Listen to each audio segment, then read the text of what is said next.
Tim pertama jalan, selang 20 menit tim kedua.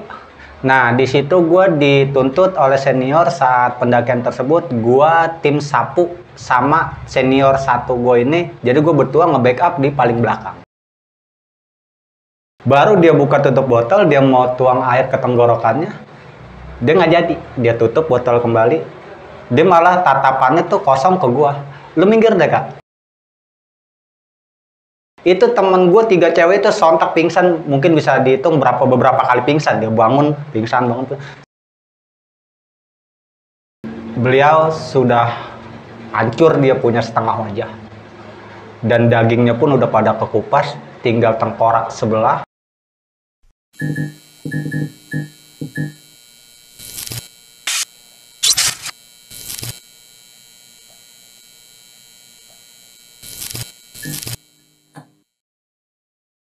Assalamualaikum warahmatullahi wabarakatuh. Kembali lagi bersama gue Sherly di Diary Neng Sherly. Kumadara Mangsa Dayana. Semoga kalian selalu sehat dan selalu dilindungi oleh Allah Subhanahu wa taala. Amin ya rabbal alamin.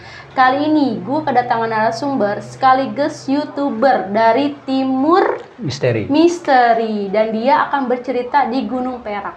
Kalian pasti penasaran kan? Dan kita kenalan dulu nih sama abang sebelah gue ini. Ya. Apa kabar, Bang? Baik, alhamdulillah. Gimana, Bang? Dari mana nih? Dari Jakarta Timur, kita dari channel Timur Misteri. Oke deh, cita apa tuh di Timur Misteri itu? Kali ini gue akan angkat kembali dan ulas kembali cerita pengalaman pendakian gue bersama teman-teman dari Jakarta Timur tentang tragedi di jalur Gunung Perak. Waduh, banyak tragedi ya Bang ya. Dan di channel lo itu menceritakan soal apa aja tuh Bang? Ya di situ bisa dibilang kita sebuah cerita misteri pendaki, pengalaman pendakian, serta urban legend lainnya. Oh, jadi di mix ya? Iya. Oke, bagi teman-teman nih yang sudah langsung nonton di sini, langsung mampir ke Timur Misteri. Banyak banget kisah-kisah horor. Dan kalau misalkan kalian mau jadi narasumber juga, boleh langsung calling ke Timur Misteri ya? Iya, Kak. IG-nya apa tuh Bang? Di IG kita Timur Misteri. Timur Misteri juga. Oke, jangan banyak cincong, jangan banyak ngomong. Kita langsung aja dengerin dari cerita Timur Misteri ini.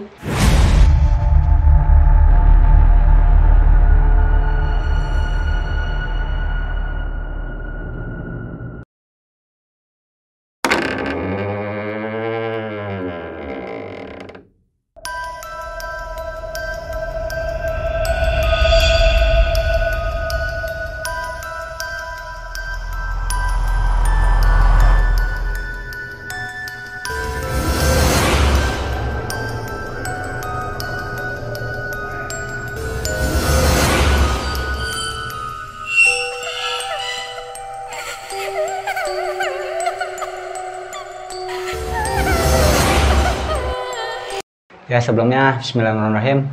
Di sini sekali lagi gue mengenalkan diri gue Bang Kancil dari channel sebelah yaitu Timur Misteri. Terima kasih Kak udah mengundang gue dalam channel tersebut. Sama-sama. Iya, di sini gue akan angkat kembali cerita pengalaman pendakian gue bersama teman-teman dari Jakarta Timur menuju ke gunung tersebut, Gunung Perak. Nah, di saat pendakian tersebut, kisaran gue itu bisa dibilang pendakian besar-besaran lah ya. Itu sampai 150 sampai bahkan mungkin lebih lah, kurang lebih 150 pendaki saat itu. Rombongan gua. Oh, banyak. Iya, dari Jakarta Timur. Karena saat itu memang di bulan itu kita mengadakan pendakian akhir tahun kan. Iya. Berawal dari situ sampailah kita di jalur Cimlati. Di jalur tersebut, di kampung tersebut kita ngeres di rumah para petua di satu kampung tersebut untuk prepare lah lebih lanjut gitu kan, dan untuk dengerin senior kita, beberapa senior metode tentang nantinya keberangkatan pendakian. Nah di situ kita simak saran-saran dari senior, pemasukan dari senior, lalu kita mulai melakukan pendakian tersebut Kak. Dari sebanyak itu rombongan gua berawal kita memecah jadi 2 tim.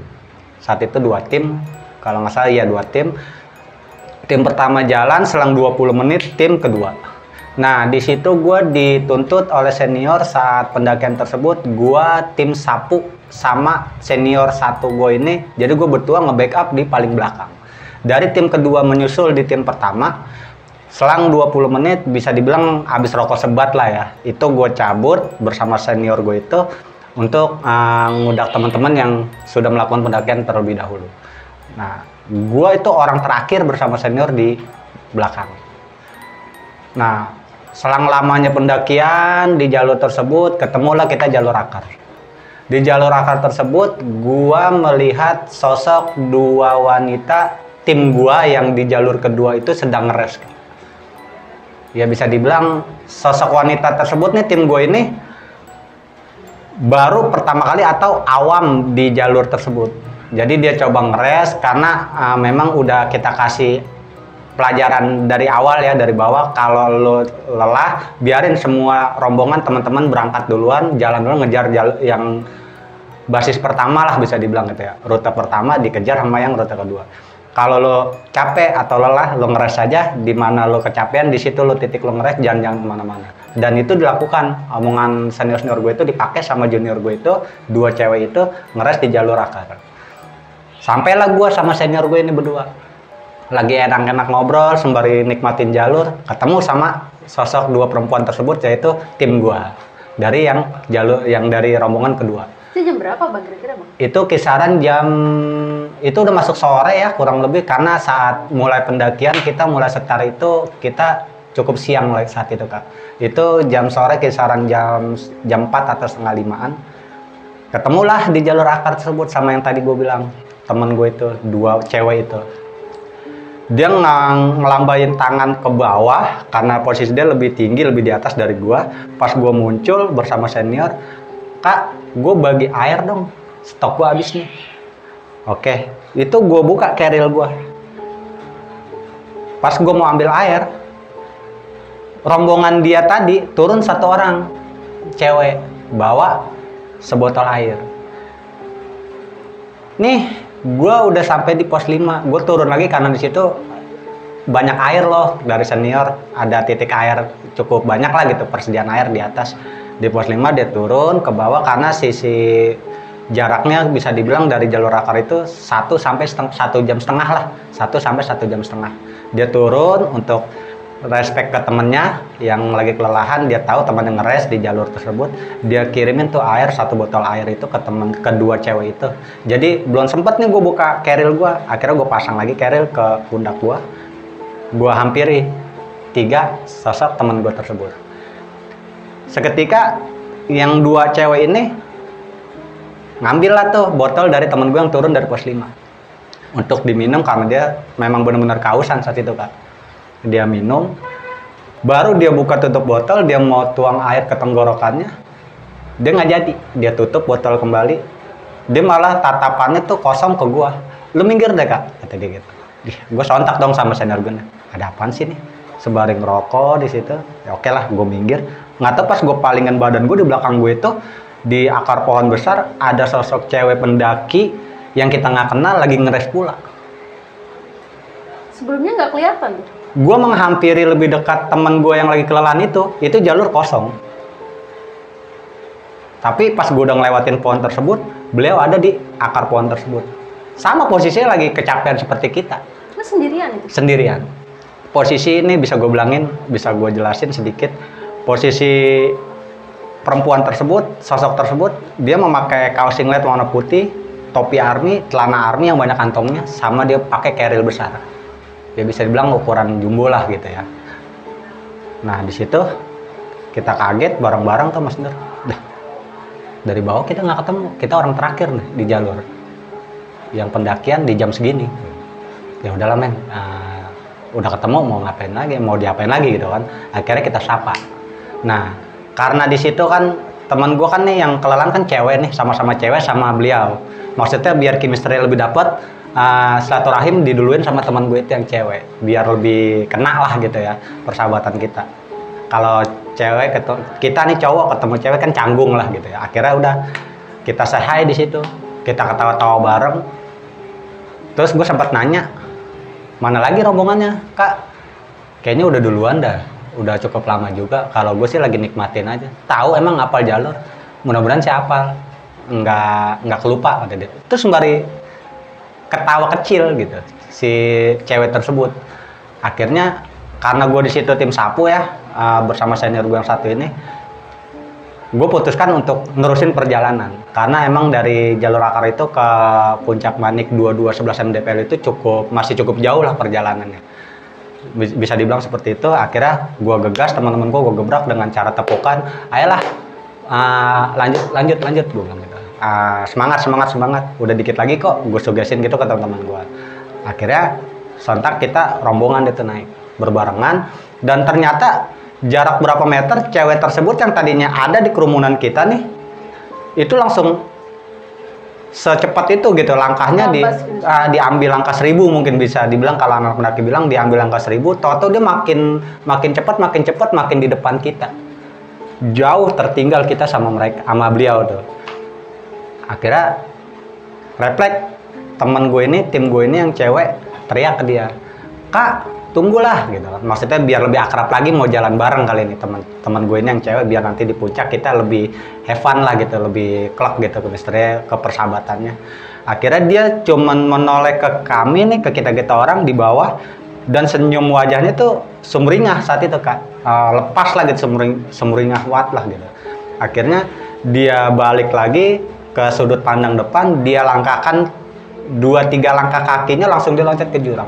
Gua pun saat itu sontak dengkul gua di saat gua berdiri, samping kiri gua itu senior gua, langsung gua jatuhin ke tanah nih, gua punya dengkul. Sembari gua teriak, "Gila!" Itu temen gua 3 cewek itu sontak pingsan, mungkin bisa dihitung beberapa kali pingsan, dia bangun, pingsan. Saking nggak percayanya sosok tersebut loncat. Itu temen loh. Nah disitulah Kak,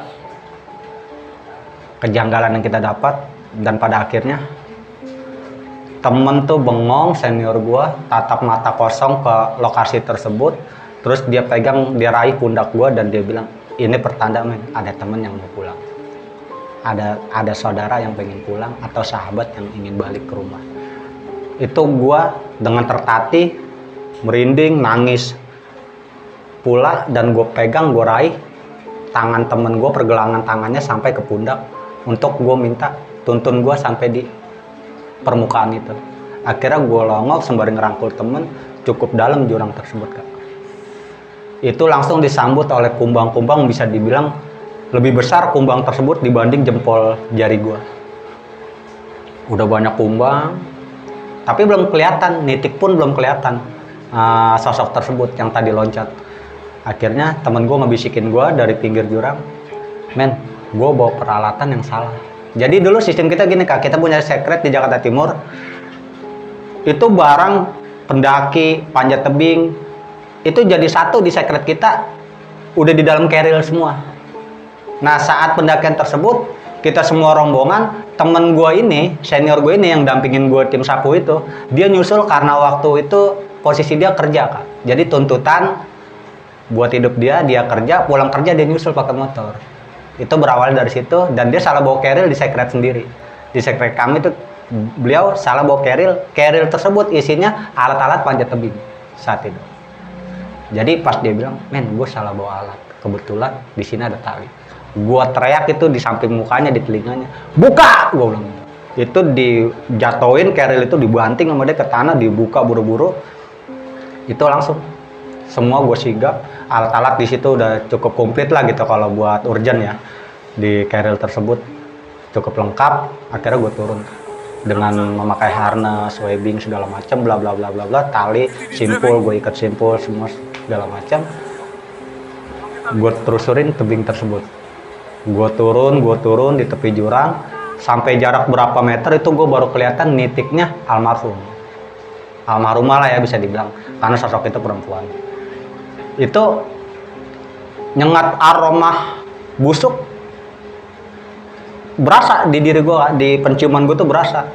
Cuman saat itu, saat paniknya gue sigap lah, gue harus dekat sama almarhumah. Pas sampainya gue bersampingan sama sosok tersebut, itu gue langsung ngeluarin trash bag, kantong plastik sampah lah ya bisa dibilang, yang besar, cukup besar. Nah itu gue tutupin dari atas pala, berawal dari atas pala itu gue tutupin, langsung gue rangkul.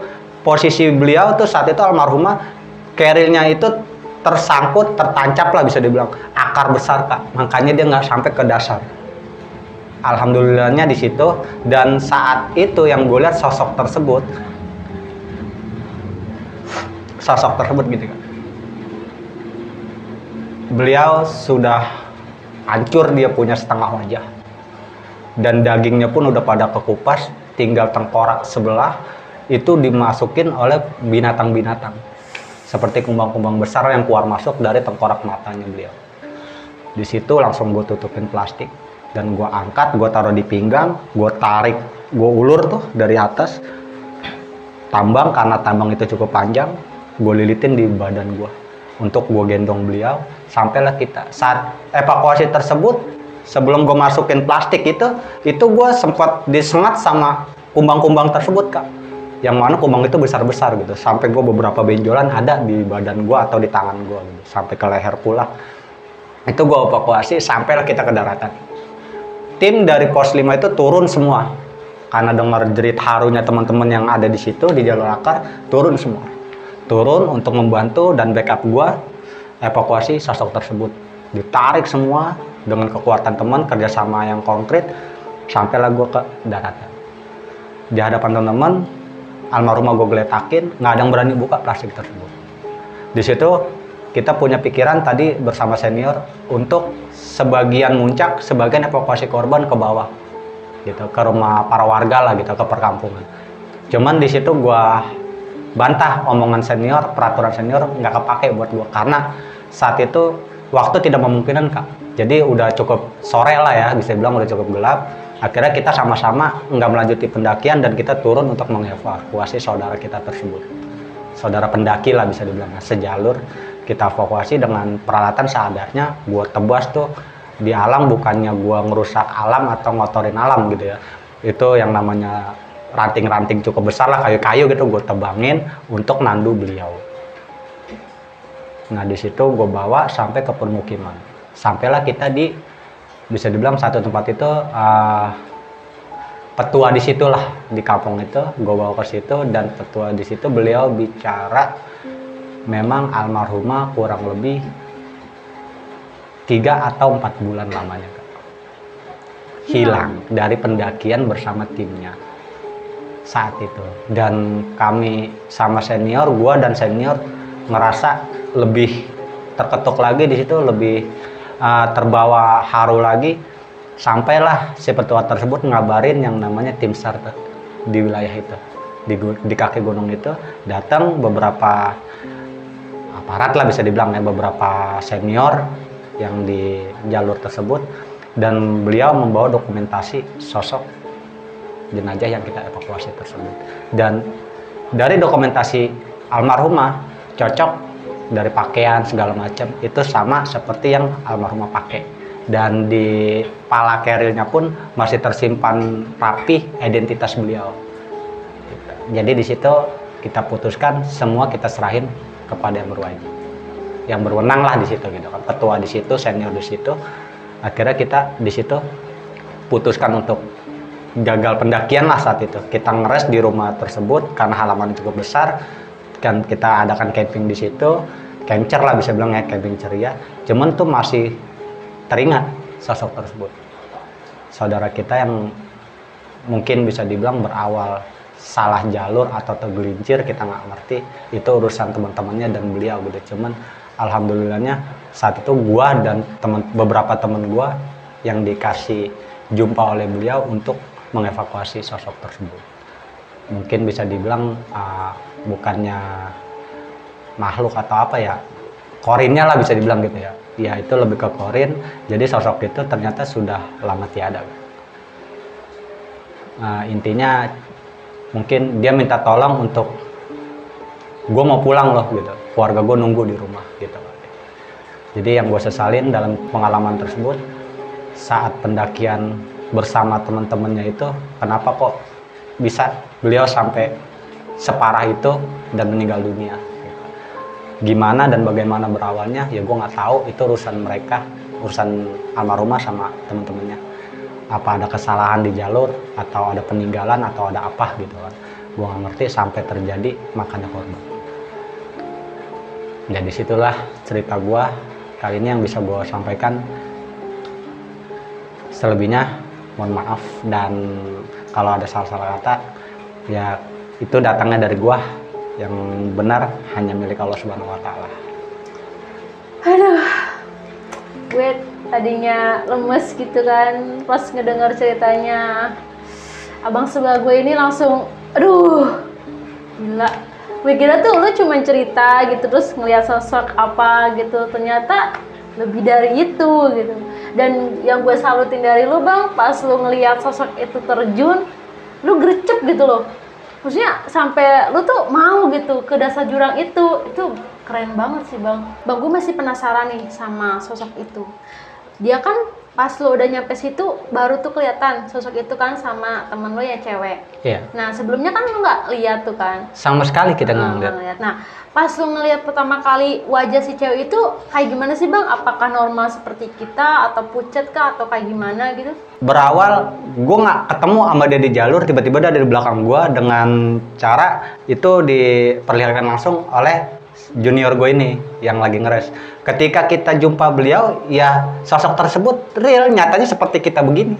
Oh, mukanya kan biasanya kalau orang yang mohon maaf ya udah meninggal tuh kayak mukanya pucet. Nggak ada yang kayak gitu kak. Jadi intinya ya sama gitu. Orang dia sempat ya say hi lah gitu, sempat ketawa kecil bareng kita. Jadi kita pikir ya dia tuh cuman sosok pendaki yang tertinggal sama timnya gitu. Jadi untuk menyusul ya alangkah baiknya kita bareng-bareng untuk menuju puncak gitu. Oh jadi sebelumnya tuh lo nggak tahu kalau sosok itu tuh bukan manusia gitu? Ya itu yang tadi gue bilang kak. Jadi intinya gue itu berawal nganggap ya temen gitu yang ketemu di jalur gitu. Teman pendakian yang ketemu di jalur. Jadi sampai sontak segitunya gue langsung refleks kak. Dan kebetulan saat itu temen gue salah bawa carrier dan isi-isinya gitu di dalam perjalanan dia waktu di Jakarta. Dan bener-bener kayak bukan ini ya, kayak kebetulan banget ya bang ya, temen lo bawa peralatan yang bukan seharusnya untuk naik gunung gitu kan. Iya. Aduh itu gue kaget banget bang pas dia loncat gitu bang. Ya apalagi gue saat itu kejadian itu kan emang bisa dibilang ya itu semua real gitu, apa adanya gitu, nggak dibuat-buat. Jadi sampai tim gue itu yang cewek-cewek itu sampai pingsan tuh berapa kali pingsan dia gitu. Dan gue pun cengang lihat itu semua. Gila lo, temen pendaki yang tahu-tahu ngelewatin kita di jalur langsung loncatkan diri, nyeburin dirinya gitu. Tapi pas lo itu kan sempat turun ke bawah ya bang ya. Nah sebelum lo turun itu lo ngelihat nggak sih sosok itu ada di bawah? Maksudnya jenazah itu ada di bawah gitu? Pasti lo ngelihat dulu kan ke bawah. Iya, gitu. kalau itu lo udah ngeliat belum? Berawal gue longok karena kita shock dan don nggak percaya itu semua nyata gitu kan, itu nggak kelihatan, ngetik pun nggak kelihatan gitu. Jadi ketika gue terusurin di tebing tersebut, barulah kelihatan sosok tersebut dalam jangka bisa dibilang berapa meter lah gitu. Itu baru kelihatan dan gue makin sigap untuk ke bawah. Karena saat itu di dalam diri bukan, ya dibilang rasa takut mah ada, semua orang punya rasa takut. Cuman saat itu bukan takut yang besar di diri gue. Satu mungkin bisa dibilang penasaran dan refleks gitu. Itu aja sih kak. Aduh gila. Kita niatnya mau holiday ya kan, ke gunung, mau senang-senang, mau nikmatin alam, malah dapat kejadian yang kita nggak duga ya bang ya. Iya. Tapi ya itulah anak gunung ya kan. Iya. Dalam situasi apapun ya kita pertama harus sigap ya bang. Betul. Terus udah gitu ya kita saling membantu juga. Iya. Dan bener-bener ini yang banyak banget orang-orang yang kayak penasaran untuk naik gunung gitu. Solidaritas itu benar-benar tinggi gitu ya. Contohnya abang sebelah gue ini yang tanpa dia pikirin tuh ya kayak keselamatan dia tuh dia nggak mikirin yang orang yang ada di bawah itu gitu. Ternyata memang ada seorang jenazah ya bang ya, yang sudah lama dicari sama tim SAR dan gak ketemu-temu ya bang sampai beberapa bulan kayak gitu. Ya masalah itu sih gue sebenarnya kagak ini nggak begitu paham ya. Ya intinya dari omongan petua setempat ya seperti itu adanya. Aduh guys, gimana guys ceritanya guys? Gue aja sampai shock loh ngedenger pas si cewek itu terjun itu doang yang wow gitu. Iya. Ada lagi bang cerita-cerita gunung yang lo pernah lo daki gitu atau naikin gitu? Dari pengalaman selama pendakian sih ada beberapa cerita lagi kayak, cuman mungkin kali ini salam perkenalan cukup sampai di sini ya. Jadi ini kan untuk kalian nih, si abang ini tuh bener-bener banyak banget ceritanya. Mungkin untuk youtuber yang sudah subscribe gua mau collab sama Timur Misteri langsung aja DM ke IG-nya ya bang ya. Kalau enggak kemana tuh bang? Ya, kalau nggak ke IG, ke email bisa. Ke email bisa. Nah, jadi ya supaya lebih silaturahminya lebih kental ya nggak sih? Dan langsung aja subscribe, like, comment, share untuk YouTube gua dan YouTube abang sebelah gua, Timur Misteri. Oke Bang, terima kasih udah mau mampir nih di Diary Neng Sherly. Hujan-hujan gini, jauh-jauh datang ke sini kan, aduh suatu kehormatan banget untuk Diary Neng Sherly. Oke teman-teman, itu aja cerita dari Timur Misteri. Semoga kalian suka dan ambil positif dan buang negatifnya. Oke, kita ucapkan aja salam dan terima kasih. Assalamualaikum warahmatullahi wabarakatuh.